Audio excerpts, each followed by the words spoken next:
Всем привет! Значит, план такой: 100 километров вдвоем с рюкзаками на мопеде. Дальше едем 10 километров на машине.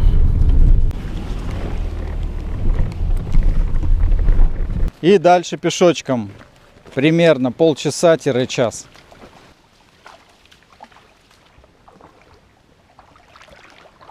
Идем мы в заброшенную, выровненную до земли деревню. Раньше там было какое-то поселение, магазин, жило около 200 человек. В общем, еще были вопросы, чем я питаюсь в походе. Вот, например, нашел гриб.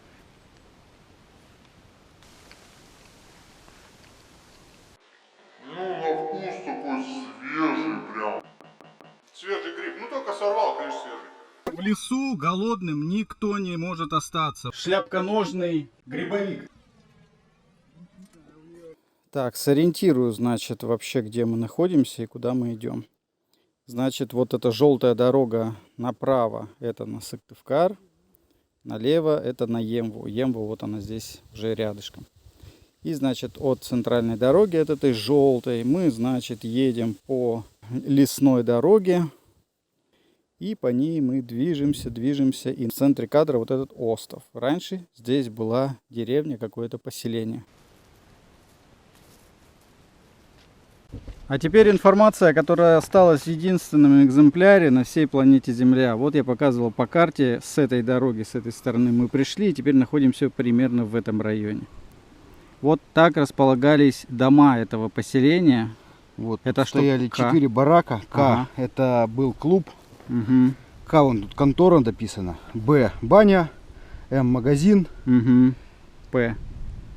А вот это я уже забыл, что это было. Так, а что у нас на П может быть? Пятерочка, Андрюх, все, решено. А вот это? А это была... Кам. Короче, тоже слово несовременное. Катище. Скатывание бревен для броневого сплава. Вот она дорога идет. Ага.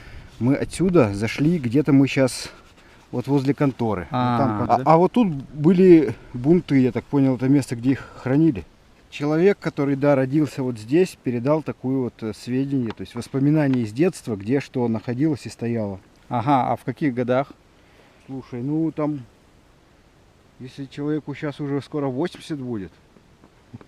А жил он в детстве тут? Да, жил он в детстве тут. То есть 50-е получается? Если не 40-е. Бывший вот этот вот населенный пункт, вот он, я на нем стою.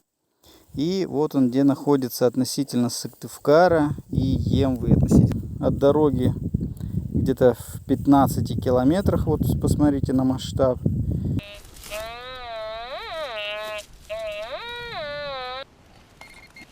Ух ты, вот это уже интересно. Это багор. У нас такая дача есть. Ну, по крайней мере, обломок багра. Я предлагаю докопать какую-то часть какого-то механизма. Так, ну это заклепки. Ручка.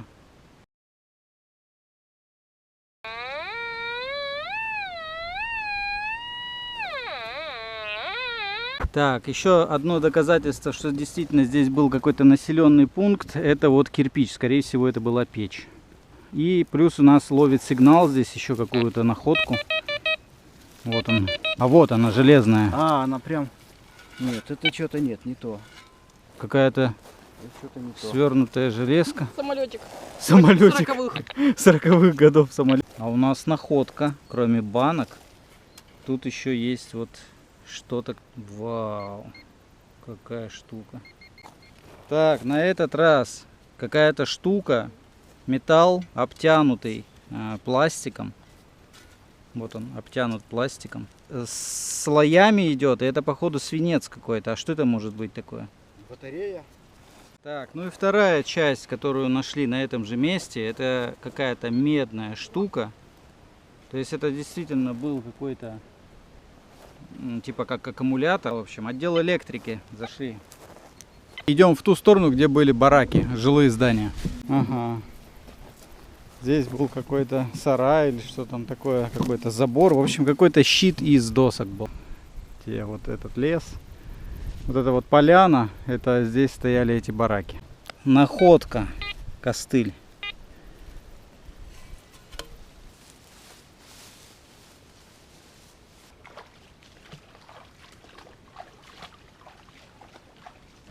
В общем, ладно. Пилинг по коме. Пилинг ног. Крупные такие подошли тебе. Ага. Смотри, сейчас палец откусит.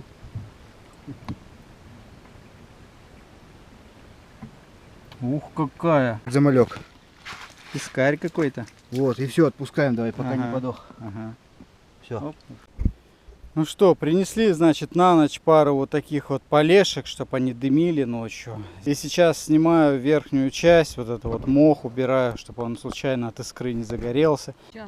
Так, нашли, значит, место, где есть вот такие вот кованые гвозди. Вот еще один.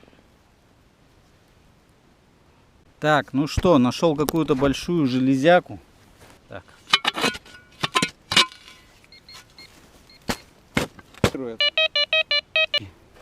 Чугунная.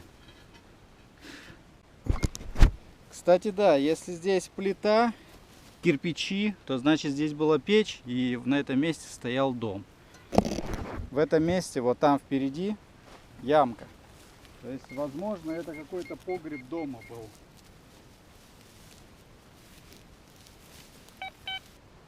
Короче, от дверей как будто бы. 5 копеек! Мы нашли! Мы нашли! Ладно, вы поснимайте, я пойду. Ю!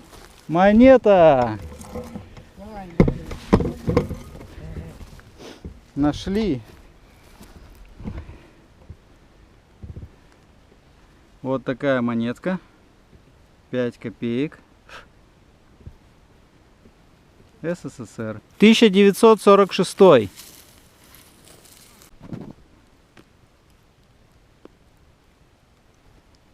Сухое бревно, сухое дерево. Вот, его отпилили, принесли. Это, оказывается, смоляк. О нем я слышал в видео одного походника. То есть это когда ствол горит, по нему течет смола и впитывается во все щели этого ствола, потом ствол тухнет и так вот стоит. И он пропитывается этой смолой. Вот, и оказалось, что вот этот ствол как раз и является этим смоляком, пропитанным смолой. То есть, видите, он горит так, как будто бы он облит каким-то маслом. Вот, то есть этот ствол полностью пропитан смолой, и она сейчас горит. И ни одно бревно не будет гореть, вот так вот его положив в костер, убери с костра, оно затухнет. Вот, а это горит, и мало того, что горит, оно само себя разжигает. Вот она, видно, что здесь вот смола вот это вот течет и горит. Вот это я хотел показать, как горит смоляк и что это вообще такое. Так, Андрюха, значит, подогнал два вот таких вот ножа. Это вообще мини-ножичек, он раскрывается, все как складничок работает. Вот, и ножи по суевериям так просто дарить нельзя, то есть за них надо что-то дать. И сейчас дали Андрюхе монетки, вот они монетки. И так как мы на этом месте нашли монетку, я показывал 5 копеек, то Андрюха решил задобрить земляного дедушку. И эти монетки сейчас Андрюха планирует закопать здесь же.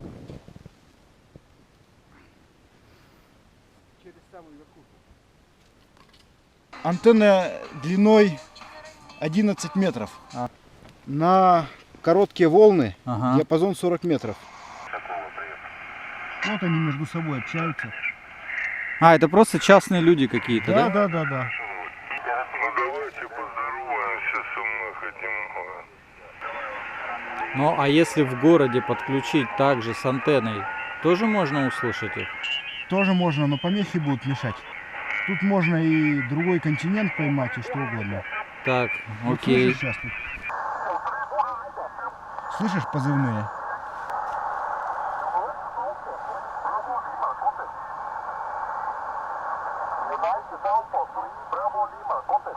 Это позывной. Еще не хватает только вот так вот.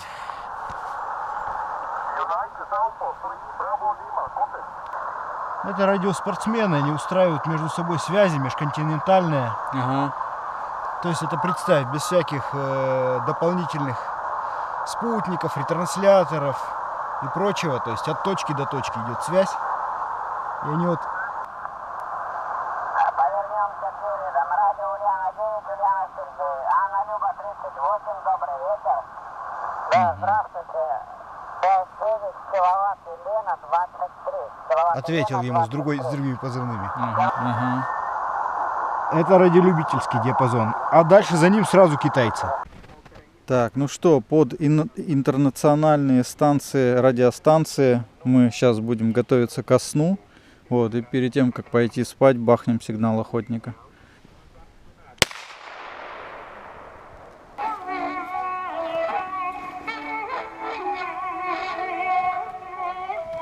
Так, мне надо вот эту штуку только вынуть, чтобы не подорваться во сне. Пойдемте покажу, что нашел Андрюха прям с утра. Вот такую чугунную плиту. И это не просто ноунейм плита. Так, видно, написано Нюфчем, звездочка, Z-D, завод. Вот что нашел в интернете. Основные моменты. В 1761 году завершилось строительство первой домны, и чугунолитейное производство в Нюфчеме было запущено. В 1880 году на предприятии освоили художественное литье.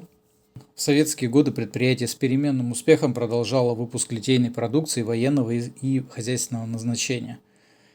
И прекратил свое существование Нюфчемский завод в 1995.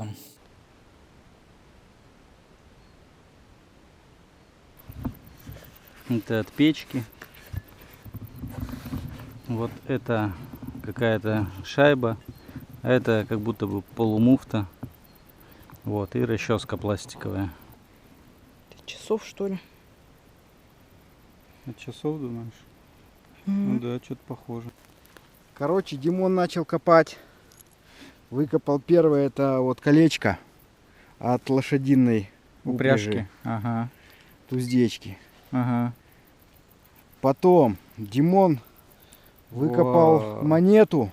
Советская монета, конечно, она окисленная. А год не виден, да? 49-й. Ух ты. 5 копеек. Гвоздь программы «Иностранная пуговица». Ага. Вот, сперва начнем с лицевой стороны. Видишь, какая она? Морская какая-то. А теперь читаем надпись. 1942 GFS. И тут что-то Марин. GFS. То есть отчасти подтверждаются сведения, что здесь могли находиться военнопленные какие-то. Ага. Так, в итоге прочитали, что это Кригсмарин. Круто. И вот эта стелька, скорее всего, тоже вот этого военнопленного. Посмотрите, какая крутая штука. Это был одеколон каких-нибудь 40-х годов. 52 здесь. Но это не факт, что год. Не факт, что год Т, да, Т получается. 52. И вот интересно теперь, это СССР или это тоже к нам приехало вместе с военнопленными. Андрюха мне подсказывает, что Т-52 это техническое заводское обозначение вот этого бутылька. Но в нете я нашел такую статью «Тайна кода Т-52». Оказывается, это была шифровальная машина, которая использовалась нацистами для сверхсекретных сообщений. И этот аппарат назывался Т-52. И получается интересное совпадение. Техническое заводское обозначение бутылька и шифровальный аппарат нацистский назывались примерно в одно и то же время одинаковыми символами. В общем, что, перевели мы так, да? В Кригсмарин, это военный моряк, 1942. О, а зубную щетку, кстати. Палочка. Написано зуб, фабрика С2. А я делаю вывод, что Мгм. мы копаем не дом, а мы копаем, скорее всего, выгребную яму. И обычно в выгребной яме как раз такие и попадаются всякие. Ага, куда сбрасывают весь Да. хлам, да? И вот это вот флакончик, конечно, очень интересный. Т-52. Вкуснейший был аромат, я думаю.